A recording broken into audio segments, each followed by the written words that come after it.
Sabbath.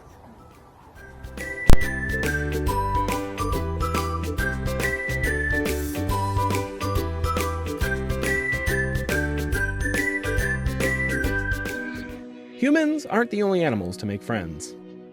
In fact, elephants, whales, primates, hyenas, horses, and vicuñas all form strong, enduring social bonds that aren't directly related to mating. In other words, they make friends. But that seems weird because tons of animals live in groups or herds, but relatively few make friends. Why is that? Well, living in large groups isn't easy. The more individuals in the group, the more likely it is that conflicts will pop up. So smart animals form alliances, for protection from other groups and for help with things like finding food or taking care of the kids. And this leads to a sort of layered animal society. So an individual might have a few close friends that they spend most of their time with, a bunch of acquaintances that might help out to find food, and an even larger circle that really only comes together when there's a true danger to the whole group. Studies of animal societies in the wild have found that each layer tends to be about 3 times as large as the previous one. And keeping track of all these different relationships isn't simple. You have to know how your actions will affect others in the group, and that takes a big brain. It also takes a lot of time to maintain those relationships, and in the wild, that time is usually spent grooming. Grooming releases endorphins, which help an individual feel relaxed and trusting of the company they're in. In nature, the more time 2 individuals spend grooming each other, the stronger their bond tends to be. But there's only so much time in the day, and that, plus brain size, puts a limit on how many friends an individual can have. This is known as Dunbar's number, and it's a way to predict how big a natural group of animals will be. For chimps, it's about 50. For humans, it's more like 150. But humans don't have more time in a day than chimps, so how can we have more friends? Well, we've invented ways to groom more than one person at a time, like jokes, songs, dancing. So friendship helps human and other animal societies stick together, but there's also real benefits for individuals as well. Research shows that males with friends tend to outcompete males without friends for food and mates. And females with the strongest friendships have higher infant survival rates and live longer. So friendship is great, but it takes a lot of time and intelligence, which helps explain why, in nature at least, good friends really are hard to find.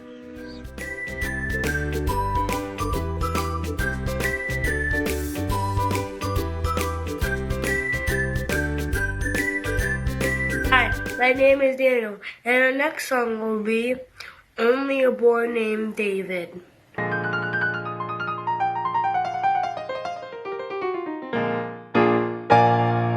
Only a boy named David, only a little sling.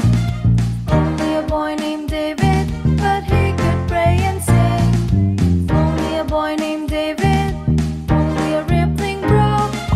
Only a boy named David, but 5 stones he took. And one little stone went in the sling went round and round.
My name is Charles, and today's memory verse says, Then Jonathan and David made an agreement because he loved David as much as himself.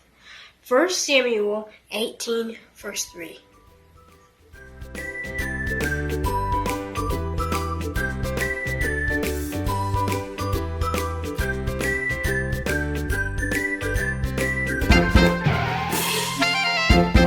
Hello, boys and girls. This is Aunt Fernita, and I have a wonderful story for you called Best Friends.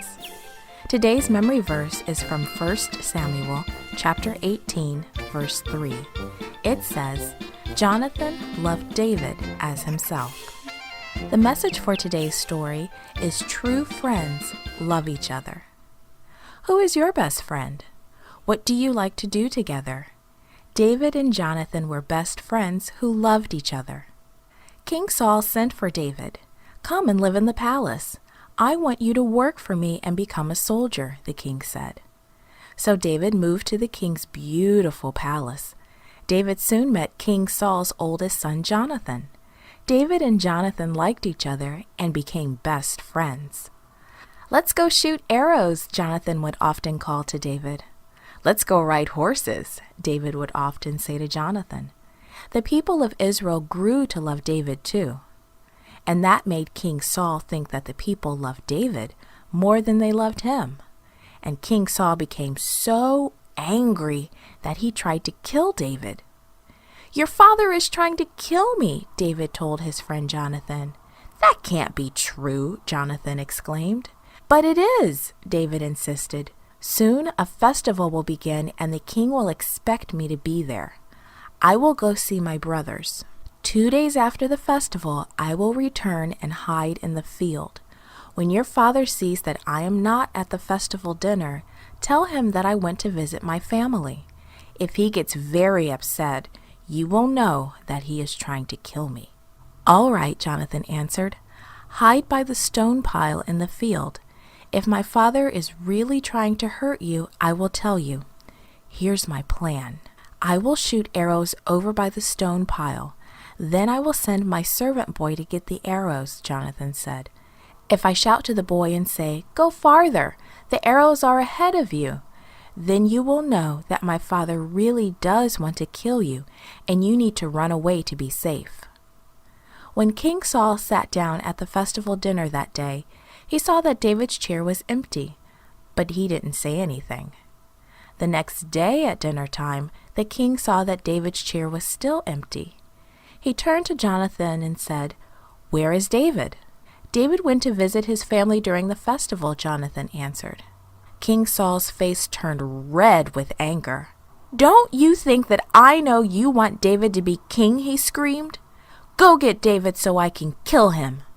Jonathan knew then that his father really wanted to do such a terrible thing. The next morning, Jonathan went to the field. He took out an arrow, aimed it near the stone pile, and shot it. Jonathan's servant boy ran to find the arrow. Run farther, Jonathan called loudly. The arrow is ahead of you. When the boy came back, Jonathan sent him back to town. Then he and David said goodbye. We may not be able to see each other for a while, Jonathan said, but we will still be friends, he promised. We will be friends forever, said David. And they were. This podcast was brought to you by Gracelink.net and Studio El Piso. For more children's resources, please visit Gracelink.net. This podcast was brought to you by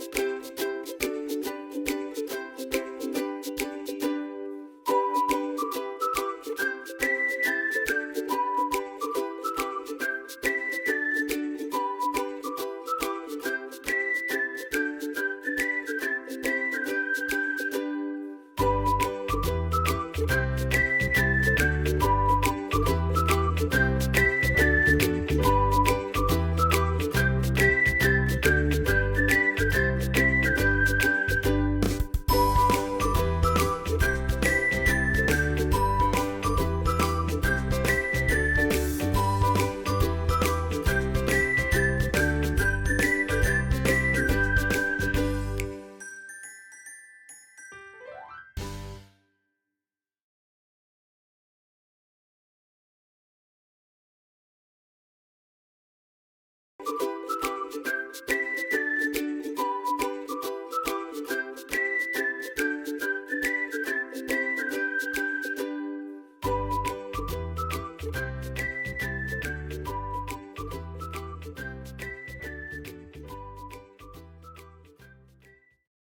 Hi, my name is Bishop Penny, and I'll be helping with your craft today. Today we are going to be making a friendship bracelet. Let's get into the craft, everybody. So for this craft today, you will need yarn, whatever string-like thing you have, scissors, and any tape. And then what you're going to do with the string and the scissors is you're going to get super long piece that can have extra for your wrist, and 4 pieces too. 4 pieces of the same string length.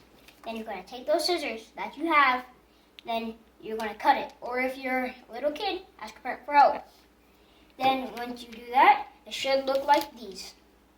And then with those 4 pieces of string, you're going to take these ends. Then you're going to tie them into a knot, and it will look almost exactly like this. And then for the tape now. The tape is going to go right on the edge of your knot. Then it's going to look somewhat like this. First, then last but not least with this, you're going to unspread it into 2 parts. And then you're going to go over, over, then you're going to go under, then you're going to tie it. Going to be doing this for a while, guys. Just get your arms exercised. Then this piece is going to be the middle now. Going to straighten that out again. And you're going to take this, go under, over, and you're going to go under, and then you're going to do the same thing again. And then we're going to keep going. This part's the middle now. Going to go again, and then we're going to over, under. If you need help with this, ask a parent. Then you're going to knot it. And it should look starting like this. Little friendship bishop like mine. And then you're going to straighten it out again. And now this part is the middle. And this is the over, under. You're going to go over. Then you're going to go under. You're going to tie. And then it should start looking like the start of a friendship bracelet. And then you're going to use middle, over, under. Then you're going to knot it. And then you're going to go, this is the middle, over, under. And after like 10 minutes or so, it should start looking like this thing. You're going to keep going until it can fit around your arm. And that is the craft for today. This, you can give it to a friend if you want, or a part of the family. And if there's somebody that doesn't have a friend, you can give this to them. Goodbye.